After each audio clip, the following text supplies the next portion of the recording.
नमस्कार स्टूडेंट्स।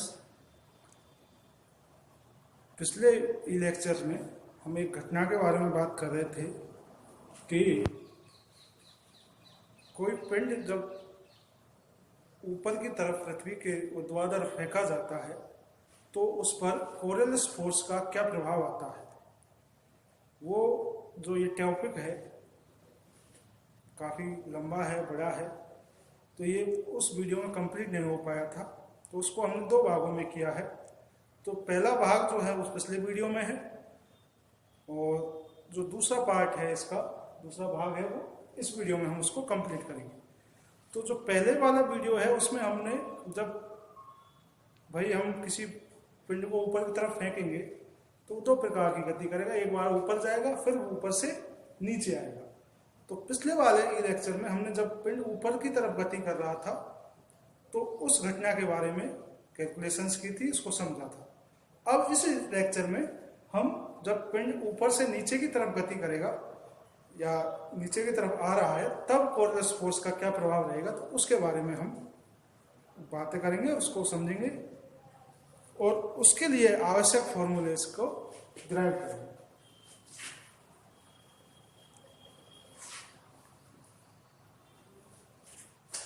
हमने पिछले जब ऊपर की तरफ गति कर रहा था,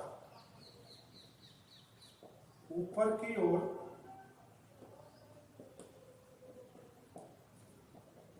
गति कर रहा था, तब उसके बल और विस्थापन ये हमने ड्राइव किए। अब जब पिंड नीचे की ओर गति कर रहा है तो उसका वेग क्या होगा। जब पिंड नीचे की ओर गति करता है तो t समय पश्चात उसका वेग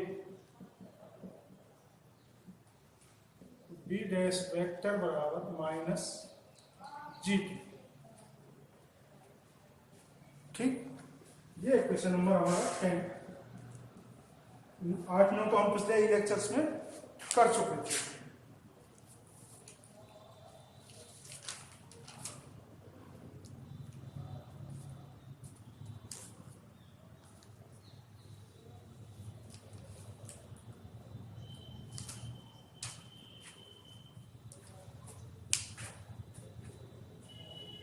और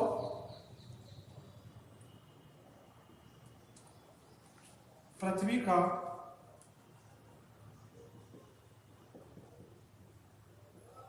कोणीय वेग ओमेगा वेक्टर बराबर होता है जे ओमेगा कॉस लैम्डा, ये डैश आएगा जे डैश प्लस के डैश ओमेगा साइन लैम्डा। ये क्वेश्चन नंबर 1 ये उसमें भी था, हमने इसको वहां भी यूज किया था, वहां शायद नंबर 1 पे था ये। और एफ सी कोरियोलिस बल बराबर -2m omega cross B dash. ये दोनों है हमारे पास, इनका क्रॉस प्रोडक्ट करेंगे तो एफ सी बराबर -2m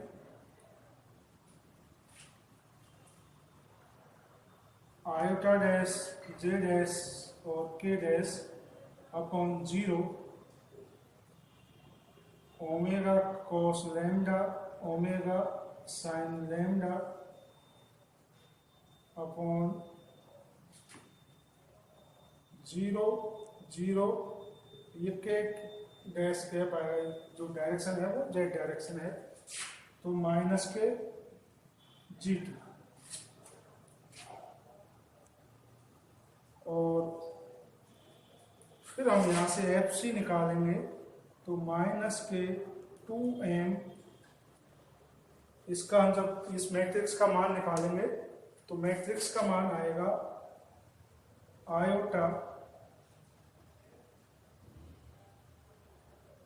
माइनस के G T omega cos lambda, minus minus से प्लस हो गया, F C minus 2m plus हो गया ना, 2m ji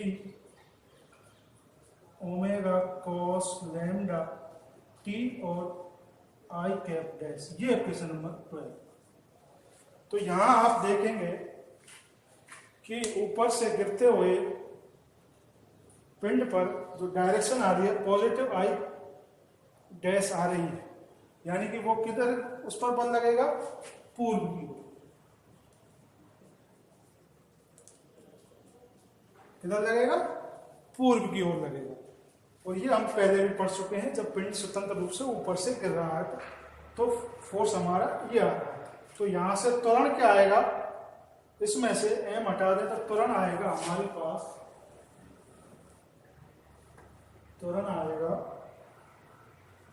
m d square x dash d t equal to 2mg omega cos lambda upon T.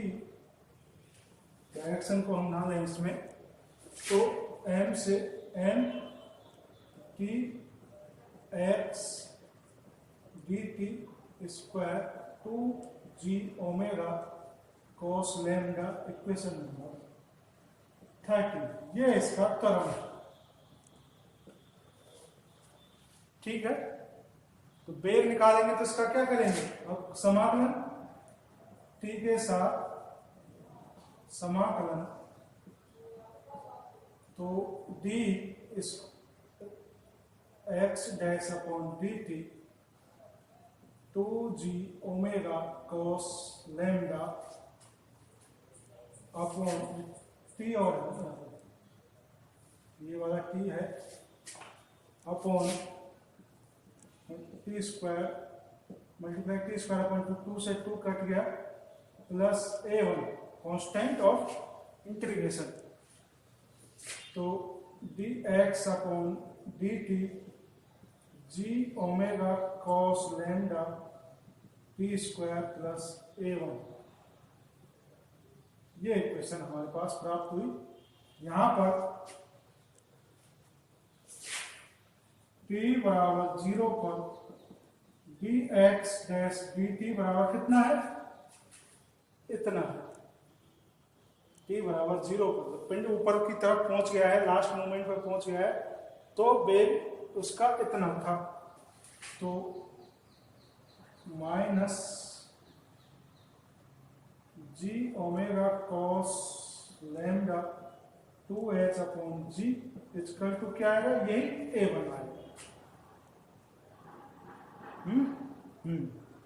यही a1 आएगा, तो ये वैल्यू इसमें रखेंगे, a1 की वैल्यू इसमें रखेंगे, तो dx डैश अपॉन dt बराबर जी ओमेगा क्रॉस लैम्डा, तो कॉमन आ गया, ये दोनों में कॉमन है, तो टी स्क्वायर माइनस 2g, ये हमारे पास वेग है। ये इक्वेशन नंबर 14। ये वेग है,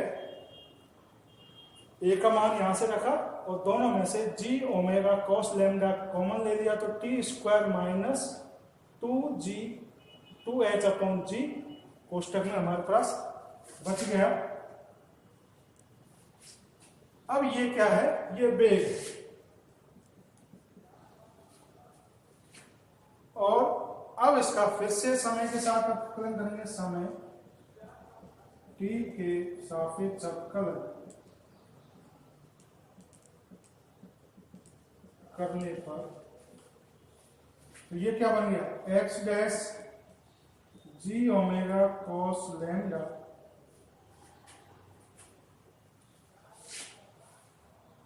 T the power 3 2h upon g t plus a2। फिर से समाकलन नियतांक आएगा, इसका इंटीग्रेशन अपॉन 3 आएगा यहाँ पर,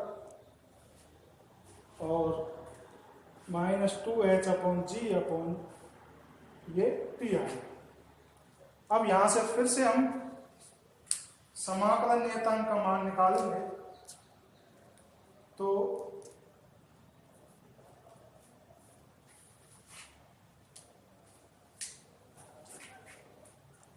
t बराबर 0 पर x डैश बराबर कितना है, t बराबर 0 पर x डैश इतना है, तो -2/3 g omega cos lambda 2h/g 3/2 equal to a2। यही मान किसका आएगा, a2 का आएगा। x डैश का मान ही a2 का आएगा। t बराबर 0 पर उसने विस्थापन उतना ही प्राप्त किया था। तो यहां से x डैश की वैल्यू जो बनेगी, ये वैल्यू यहां पे जाएगी, तो g ओमेगा cos लैम्डा तो कॉमन आएगा, g omega cos lambda common, इधर बचा t⁻³ 2h g t minus 2/3 2h g 3/2।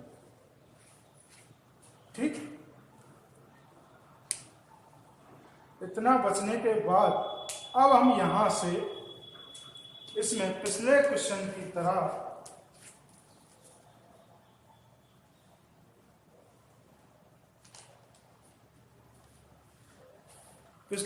की तरह क्या रखेंगे, t और u के मान जब रखेंगे, t के मान रखेंगे, t बराबर u तो इसमें है ही नहीं, तो पिछले क्वेश्चन में u था तो यहाँ u नहीं, अच्छी बात है। t बराबर रखेंगे हम, t बराबर रखेंगे, किससे रखेंगे, गति के समीकरण से। गति के समीकरण से हम जानते हैं h बराबर at ut plus half at square ut plus half at square, ये होता है इक्वेशन होता है। लेकिन यहां हाइट तो है, u का मान 0 है, तो ये 0 प्लस 1/2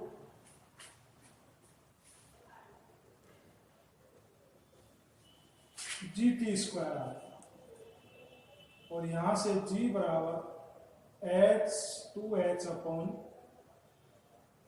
t बराबर g है। t का मान आप इसमें रखोगे, यानी t बराबर क्या रखेंगे, ये रखेंगे, तो x डैश हमारा निकल के आएगा, x डैश निकल के आएगा माइनस के 4/3 h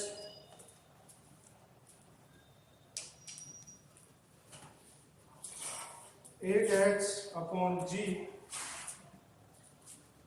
की power 1/2 g omega cos lambda. ये क्वेश्चन नंबर 15।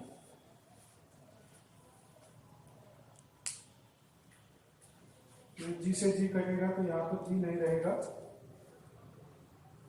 तो जब आप t का मान इसमें रखोगे तो x डैश -4/3 8h अपॉन, ये हमारे पास विस्थापन निकल के आ रहा। तो अब यहां जाकर आपका ये पूरा क्वेश्चन कंप्लीट हुआ है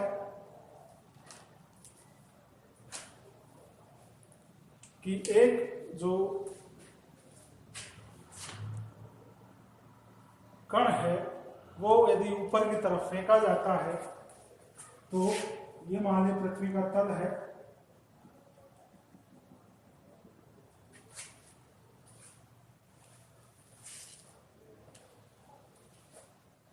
तो उसके पश्चात जब ये पिंड यहां से ऊपर की तरफ जाएगा तो पहले तो बल इस पर,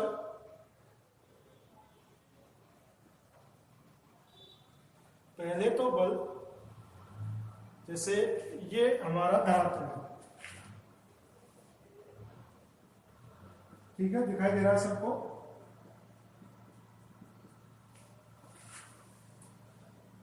अब इसमें से एक पिंड, मान लीजिए ये पिंड हमने ऊपर की तरफ फेंका, तो ये पहले तो इस तरह से सीधा ना, इसको जाना तो ऐसे चाहिए था, लेकिन ये जाएगा किधर, इस तरह से।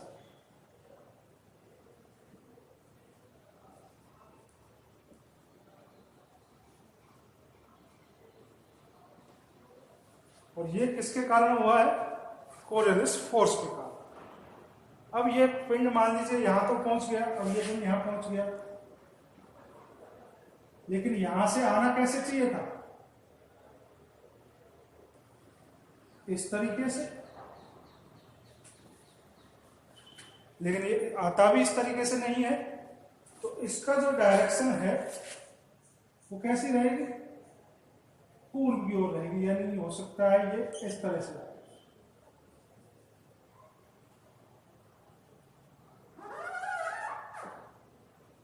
यानी कि ये आएगा इस तरह से, माइनस साइन आ रहा है तो ये आएगा इस तरीके से।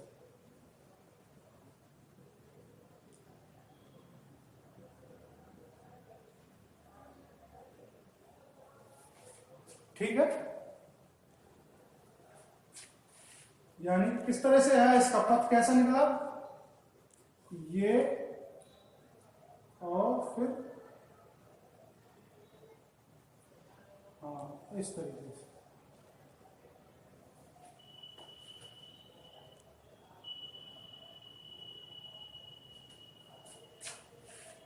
ठीक, जबकि हम क्या एक्सपेक्ट करते हैं कि हम किसी पत्थर को फेंकें तो जैसा जाए जैसा वैसे ही आ जाए, यानी कि इस तरह से जाए यूं ही आ जाए, लेकिन वो आता किस तरीके से, इस तरह से।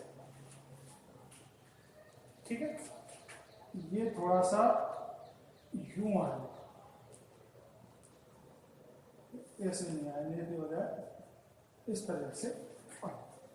ठीक है, तो अब आपका ये टॉपिक कंप्लीट हुआ, कोरियोलिस फोर्स भी कंप्लीट हुआ, और क्या कहते हैं, फ्रेम ऑफ रेफरेंस भी कंप्लीट हुआ। तो ये आपकी पूरी सेपरेट एक यूनिट हो गई है। इसमें से आपको जो इंपॉर्टेंट क्वेश्चन हैं वो गैलीलियन ट्रांसफॉर्मेशन है और कोरियोलिस फोर्स है। कोरियोलिस फोर्स में मोशन रिलेटिव टू अर्थ है। इसमें ये 3 कंडीशंस हैं। पहली कंडीशंस है कि जब कोई पिंड पृथ्वी के क्षैतिज तल पर गति कर रहा है, यानी कि एक्स वाई प्लेन में गति कर रहा है। दूसरा, पिंड स्वतंत्र रूप से ऊपर से गिर रहा है। और तीसरा, पिंड को हम जब ऊपर से नीचे से ऊपर फेंकते हैं तो उसके लिए ये कैलकुलेशंस हमने की है।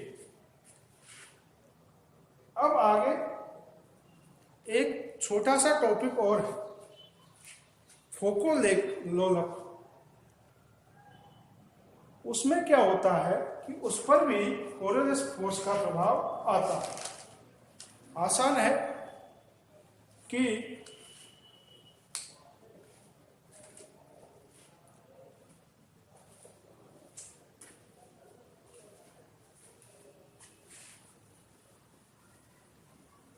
उस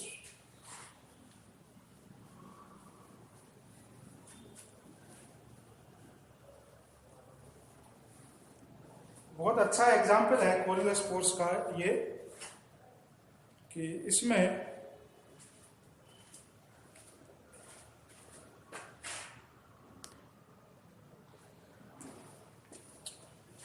फोको-लो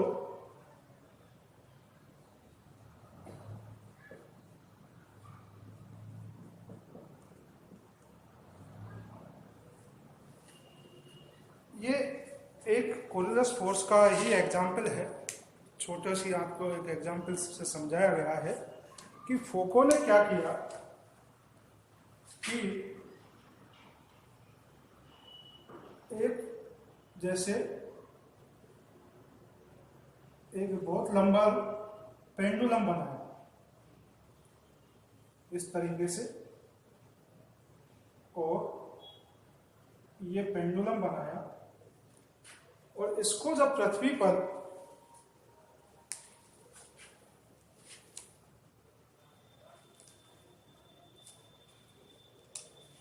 इसका जो भार है वो है 28 kg,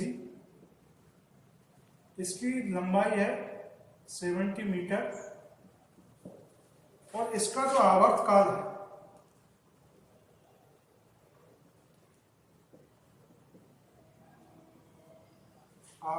है वो है 17 सेकंड। ये इतना लंबा पेंडुलम बनाया, इसको एक सॉलिड धरातल से इसको फिक्स किया। अब ये जो पेंडुलम है, इस पर उसने कोरिलेस फोर्स के प्रभाव को समझाया, और उसने ये समझाया कि विभिन्न जगह पर इसका जो आवर्तकाल है वो उसके पृथ्वी के अक्षांश पर निर्भर करता है। यानी कि उसने बताया कि T बराबर 24/sin लैम्डा, और लैम्डा क्या है? अक्षांश कोण, अक्षांश कोण। उसने ये बताया कि इस पर जिस स्थान पर हम इसको पेंडुलम को लगाते हैं, उस स्थान पर उसका आवर्तकाल इसके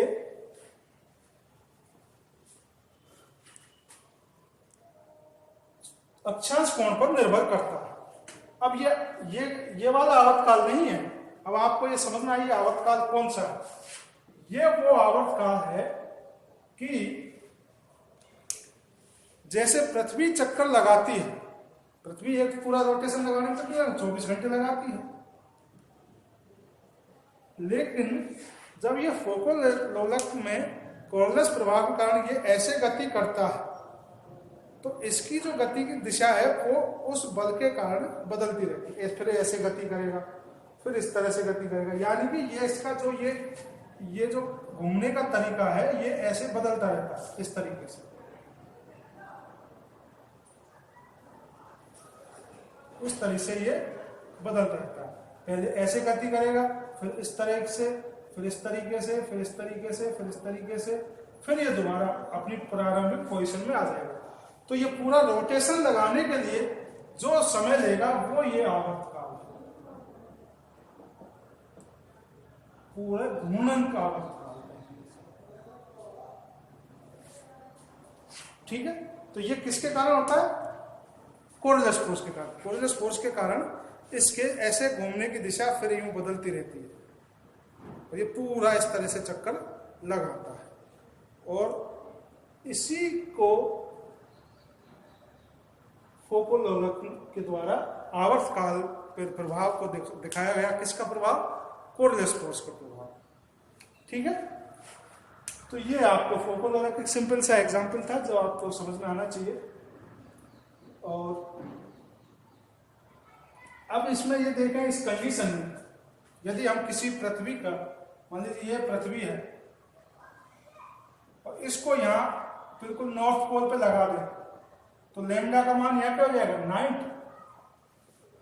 तो sin 90 बराबर 1, तो T बराबर 24 घंटे ही आ गया।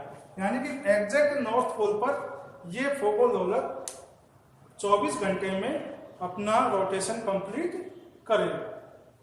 ठीक है, आ गया फोकोलोलक समझ में कि फोकोलोलक के घूमने के में जो बल लगता है वो कोरिलेस फोर्स होता है, जो किसके कारण उत्पन्न होता है? पृथ्वी के घूर्णन के कारण।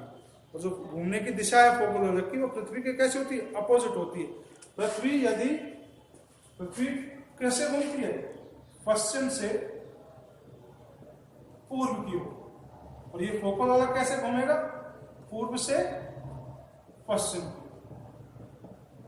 ठीक है, पृथ्वी के विपरीत डायरेक्शन में ये घूमता है। ठीक है, तो ये आपका फ्रेम ऑफ रेफरेंस कंप्लीट हुआ। Thank you.